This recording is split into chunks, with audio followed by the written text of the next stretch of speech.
Assalamualaikum Sobat Football United, ringan amatiran ala gua. Review Manchester Derby, Manchester United 0, Manchester City 3. Sebelumnya gue ingin ucapkan terima kasih banyak bagi Sobat Football United yang sudah bergabung di live commentary tadi. Terima kasih likes-nya, terima kasih subscribe-nya, terima kasih juga sekali lagi sawerannya. Oke, kalah telak, memalukan tentu saja. Gua ketika selesai pertandingan gue langsung melihat, karena kan ada perbedaan ya, bagaimana Manchester United dari sisi hasil. Musim lalu di 2 pertandingan terakhir menghadapi Manchester City, Manchester United berhasil menang di Old Trafford 2-1. Dan ketika di final Piala FA kalah tipis 2-1 juga kan, menghadapi Manchester City. Oke, gue lihat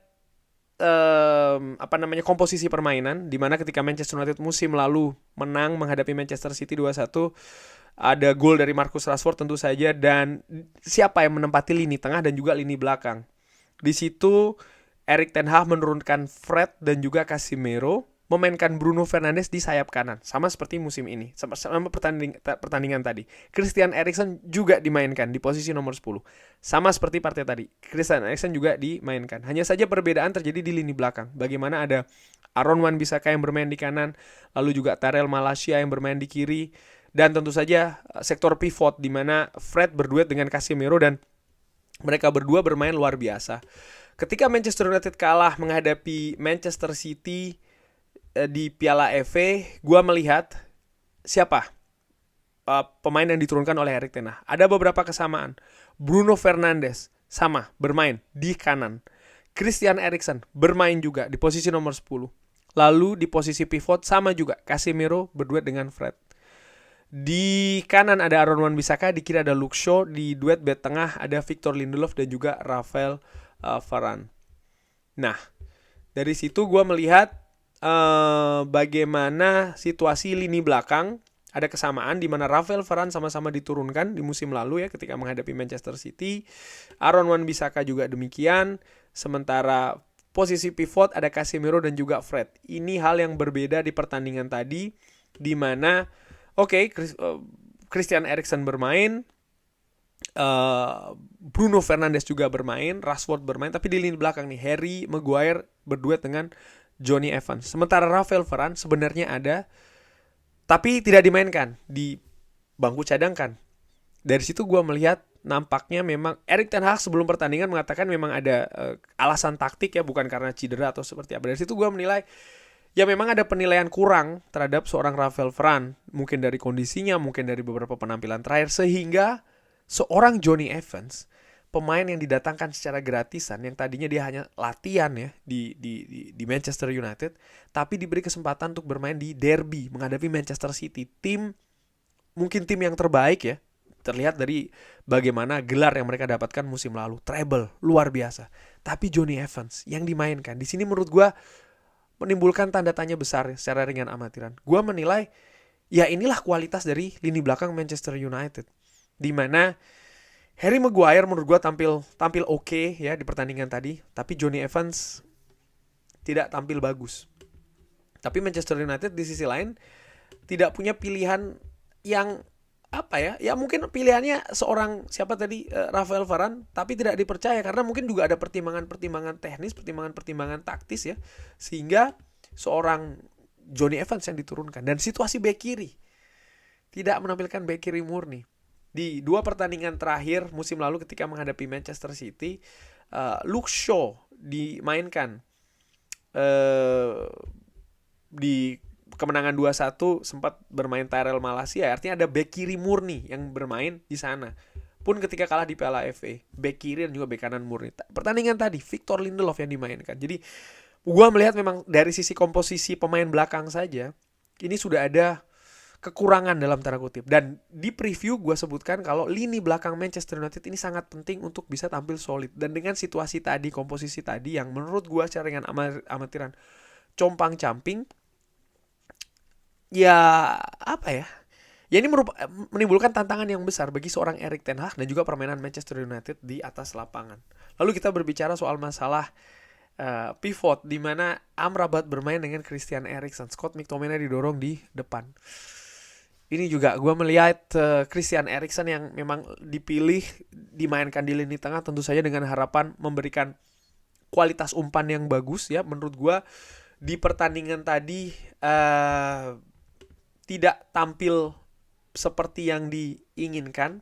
Kualitas umpan yang diharapkan, key passes yang diinginkan dari seorang Christian Eriksen menurut gue tidak tampil di pertandingan tadi atau tidak hadir ya, sehingga ya Manchester United juga atau striker Manchester United atau pemain depan nggak banyak yang mendapatkan supply umpan-umpan yang punya kualitas bagus. Kalau gua melihat Christian Eriksen key passesnya hanya 1 di pertandingan tadi. Hampir 90 menit dia ditampilkan, atau dia bermain 86 menit lebih tepatnya, hanya 1 key passes. Ini jauh dari yang diharapkan tentu saja. Bruno Fernandes juga menurut gua tampil tidak dalam standar yang terbaik. Gua nggak tahu apakah ini karena dia dimainkan di sayap kanan, dimana sering gua katakan ini bukan posisi terbaik dari Bruno Fernandes. Kenapa Bruno Fernandes yang dimainkan bukan Mason Mount? Lagi-lagi pertanyaan menurut gue ya. Nampaknya memang dari situasi Manchester United tadi, dari komposisi dan juga permainan, memang sama seperti musim lalu, memang lini pertahanan yang diprioritaskan. Memang defensif itu yang diprioritaskan. Dan menurut gue sangat wajar karena Manchester City tim yang luar biasa, mereka punya kemampuan individu dan juga kolektif yang luar biasa.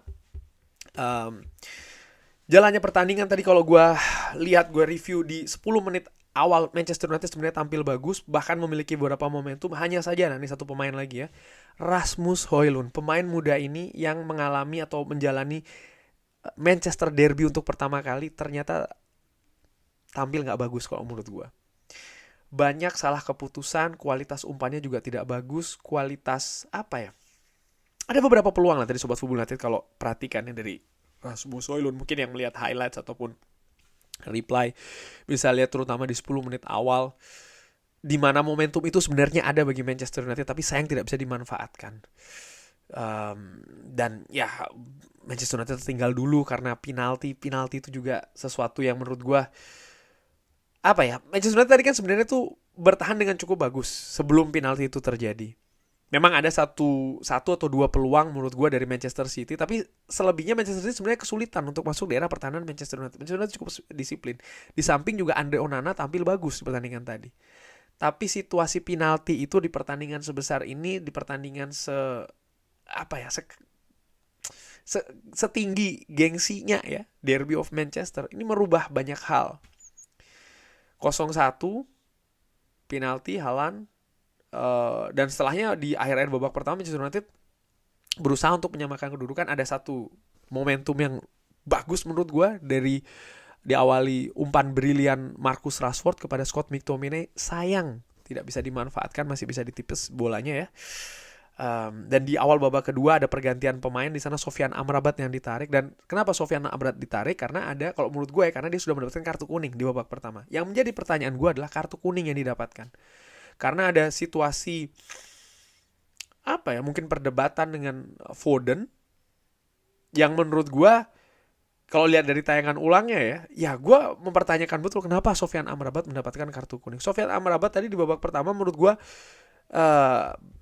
tampil not bad ya, akurasi passingnya 82%, dia duel 50% memenangkan ya, dari 6 percobaan 3 kali berhasil dimenangkan.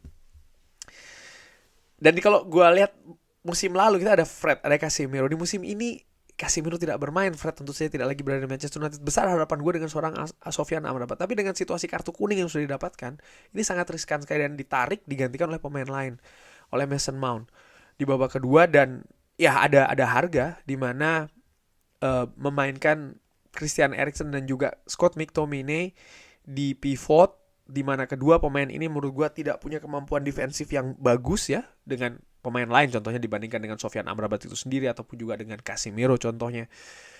Ya Manchester United akhirnya menderita 2 gol tambahan, di mana gol kedua yang terjadi di 5 menit awal babak kedua ya kan, ini membuat situasi justru tambah sulit. Gol yang menurut gue terjadi karena lagi-lagi lini belakang Manchester United nggak solid, koordinasinya nggak bagus. Bagaimana seorang Erling Braut Haaland, striker yang luar biasa ini, tidak ada yang menjaga, posisinya sangat bebas. Dan boom, 2-0, Manchester United berada dalam kesulitan yang besar. Dan akhirnya kebobolan 3-0 di Di babak kedua di situasi 2-0, 3-0 menurut gue sudah selesai ya. Gol Phil Foden tadi di menit ke-90 menutup pertandingan sih lebih awal, dan ini juga menyesakkan pastinya ya kekalahan ini. Tapi di sisi lain gue melihat ini juga memperlihatkan bagaimana situasi di Manchester United, kedalaman squad menurut gue. Lini belakang nggak banget. Hanya ada Harry Maguire ya, dan mungkin Diogo Dalot. Yang lainnya Johnny Evans, sekali lagi ya, pemain yang datang dengan gratisan dimainkan. Lindelof bek kiri, karena tidak ada bek kiri murni. Region gue nggak tahu kenapa nggak diturunkan ya, karena mungkin ada pertimbangan-pertimbangan tertentu. Tapi komposisinya seperti yang gue bahas di awal berbeda, di mana musim lalu ketika Manchester United menghadapi Manchester City menang 2-1 dan kalah tipis di Piala FA 2-1, komposisinya lebih komplit. Dan kali ini ternyata komposisi compang-camping ini tidak mampu menghadang. Walaupun sempat ada beberapa periode Manchester United berhasil mengimbangi dan bahkan memiliki beberapa momentum ya, tapi tidak bisa dimaksimalkan. Ini menunjukkan betul bagaimana gap dengan tim yang jauh lebih mapan Manchester City ini ternyata sangat besar, sangat dalam. Dan ini PR yang harus diperbaikin. Apakah ada kesalahan taktik? Mungkin iya. Gue lebih menilai sih bukan soal masalah permainan bertahannya, tapi mungkin komposisi yang dipilih. Contohnya kenapa Victor Lindelof bukan Sergio Region. Untuk pemain lini tengah, ya gue tidak banyak berkomentar ya, karena atau memiliki karena kalau contoh banyak beberapa tadi ketika live commentary menyinggung kenapa tidak Kobbie Mainoo. Terlalu riskan menurut gue. Kobbie Mainoo absen terlalu jauh, dia langsung tampil di pertandingan sebesar ini, resikonya terlalu besar. Gue justru lebih mempertanyakan mungkin adalah seorang Hannibal Mejbri yang memang ada di bangku cadangan, yang menurut gue di pertandingan derby, teknis dan non teknis mungkin lebih besar non teknisnya loh, ya kan. Dan Hannibal Mejbri sebagai pemain akademi, dia punya pride gitu, dia tahu ini derby artinya apa, dan menurut gue semangat juang hal demikian ya. But again, sudah terjadi, mengecewakan, yes ini mengecewakan, tapi di sisi lain ini juga memperlihatkan betul ya bagaimana gap itu sangat nyata, sangat besar. Ditambah lagi situasi compang-camping ini menurut gue ya memperparah keadaan itu sih dibandingkan dengan musim lalu. Kayak lagi di awal gue bandingkan komposisinya, Manchester United dalam tanda kutip jauh lebih nyaman ya di musim lalu ketika menghadapi Manchester City, ketika di Old Trafford dan juga di Piala FA dibandingkan dengan saat ini. Kalau menurut gue, ya tadi gue sudah bahas soal masalah Rasmus Højlund. Ada harga yang mahal sekali menurunkan pemain muda ini ya. Itu juga menjadi tanda tanya gue. Tapi mungkin ada rencana yang lebih besar dalam tanda kutip kenapa menurunkan Rasmus Højlund. Mungkin ini untuk pembelajaran, untuk sekolah dalam tanda kutip ya. Bagi perkembangan Rasmus Højlund itu bisa saja terjadi. Dan mungkin satu-satunya pemain yang tampil luar biasa menurut gue adalah Andre Onana. Sebelum gue tutup video ini, Andre Onana tampil luar biasa. Tanpa Andre Onana mungkin Manchester United akan menderita gol lebih banyak lagi. Tapi di sisi lain dia juga menunjukkan kalau selama ini dia dikritikan bagaimana kemampuan save-nya, dan di pertandingan tadi dia menunjukkan dia bisa melakukan penyelamatan yang luar biasa dan juga superb. Dan dengan hasil ini Manchester United terpaku di posisi 8, di posisi papan tengah ya. Belum beranjak. Manchester United saat ini beda cukup dalam menurut gue dengan kekalahan tadi. Sekarang ini Manchester United berbeda 8 poin dengan Liverpool yang menduduki peringkat 4 zona Liga Champions artinya ya. Ini berbeda 8 poin, luar biasa nih dalam ya perbedaan ini di kompetisi yang seketat ini. Ya. Butuh kemenangan lagi, butuh hasil positif lagi. Dan kalau gue melihat jadwal Manchester United selanjutnya, wow, Manchester United akan menantang Newcastle, tim yang juga sedang naik daun ya musim lalu dan juga musim ini, di Carabao di tanggal 2 November dini hari waktu Indonesia. Di sini tanggal 1. Sebentar gue ingin lihat hari apa itu. Hari Kamis dini hari waktu Indonesia atau hari Rabu malam waktu Eropa sini. Dan setelahnya tanggal 4 November hari Sabtu akan ada pertandingan Premier League, Fulham menghadapi Manchester United ya. Ini situasi lagi di mana menurut gua Manchester United harus menang. Kurang lebih demikian. Gue tahu ini mengecewakan, tapi gue ingin dengar komentar yang positif. Bukan komentar, sorry. Gue ingin mendengar komentar yang sopan dari Sobat Football United seperti biasa ya. Terima kasih sebelumnya. Jangan lupa like, subscribe. Assalamualaikum warahmatullahi wabarakatuh. Thank you.